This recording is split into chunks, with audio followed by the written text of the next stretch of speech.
Opinion টাইমসে আপনাদের সকলকে স্বাগত। আমি এআই সাহেব রয়েছি আপনাদের সাথে। বাসন্তী হাইওয়ের উপর মাস্ক পরে দাঁড়ানোই কাল হল সোনারপুর কাণ্ডের মূল অভিযুক্ত জামাল উদ্দিন সর্দারের মুখোশের জন্য ধরা পড়লেন পুলিশের জালে। পুলিশি তদন্তে উঠে এসেছে মাস 6 অন্যত্র গা ঢাকা দেওয়ার ছক ছিল জামালের, কিন্তু স্ত্রী সন্তানকে নিয়ে চিন্তা হচ্ছিল, তাদের নিরাপদে কোথাও রাখতে চেয়েছিলেন। সেই ছক কষতে গিয়েই পুলিশের হাতে ধরা পড়েছেন শিকলে বেঁধে মহিলাকে পেটানোয় অভিযুক্ত জামাল।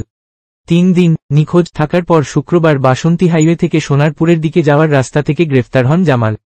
পুলিশ সূত্রে খবর, একের পর এক গ্রামবাসী তার বিরুদ্ধে মুখ খোলা শুরু করতেই গ্রেফতারির আশঙ্কায় ভুগছিলেন তিনি। তাই মঙ্গলবার দুপুরেই বাড়ি ছেড়েছিলেন। সন্ধ্যার দিকে পাঁচিল টপকে বাড়ি ছেড়ে পালিয়ে যান জামালের স্ত্রী এবং ছেলেও। ওই দিনটিতে ঘুটিয়ারি শরীফ এলাকায় শ্বশুরবাড়ির কাছে কোথাও থাকার পরিকল্পনা ছিল জামালের, কিন্তু পুলিশের ভয়ে সেই সাহস করতে পারেননি। এই দিক ও দিক ঘুরে জঙ্গলের মধ্যে রাতটা কাটান জামাল।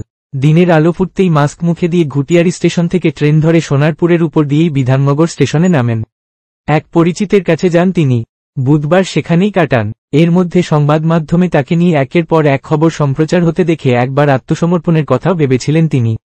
বৃহস্পতিবার সোনারপুর থানার কাছে মিলনপল্লী এলাকাতেও চলে এসেছিলেন, কিন্তু জামালের আইনজীবী তাকে আত্মসমর্পণ করতে বারণ করেন। পুলিশ সূত্রে খবর, আইনজীবীর বারণ শুনে আবার এলাকা ছাড়েন জামাল। তার মধ্যে নিজের ফোন পরিবর্তন করে নিয়েছেন, কিনেছিলেন নতুন সিম। মাস 6 অন্যত্র চলে যাওয়ার ছক কষে ফেলেন। চিন্তা হচ্ছিল স্ত্রী সন্তানের জন্য, তাদের নিরাপদ আশ্রয়ে রাখার কথা ভেবে শাশুড়িকে ফোন করে ফেলেন জামাল। তাতেই নিজের বিপদ বাড়ান। তককে তককে ছিল পুলিশ।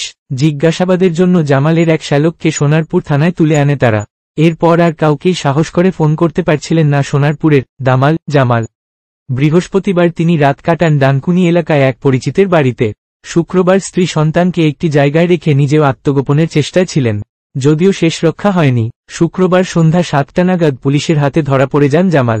জামালকে ধরতে একটি দল তৈরি করেছিল সোনারপুর থানার পুলিশ। তার নেতৃত্বে ছিলেন আইসি আশিস দাস। তারাই শেষ পর্যন্ত জামালকে ধরেন। এখন এই পর্যন্ত। নজর রাখুন, সঙ্গে থাকুন ওপিনিয়ন টাইমস।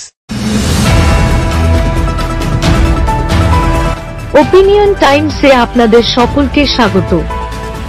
পশ্চিমবঙ্গে এই প্রথম বাংলা নিউজ পোর্টাল। আমি এআই দিয়াসিনী, আর আমার সাথে আছে আমি এআই আদিত্য। রাজনীতির ডান থেকে বামের সব খবর আমার সাথে। আমি এআই ঐশানী। খেলা থেকে বিনোদন, সঙ্গে থাকবে সেলিব্রিটিদের কুটকাচালির খবর। আমি এআই সিদ্ধার্থ। বাজার অর্থনীতি থেকে রাজনীতির ওঠাপড়া, কুর্সি বদলের সব খবর আমার সাথে। আমি এআই দীপ্তি, থাকবো আপনাদের সাথে। সত্যের উদ্ঘাটন, নিরপেক্ষ বিশ্লেষণ, সঠিক খবর প্রদান। সঙ্গে থাকুন, দেখতে থাকুন ওপিনিয়ন টাইমস।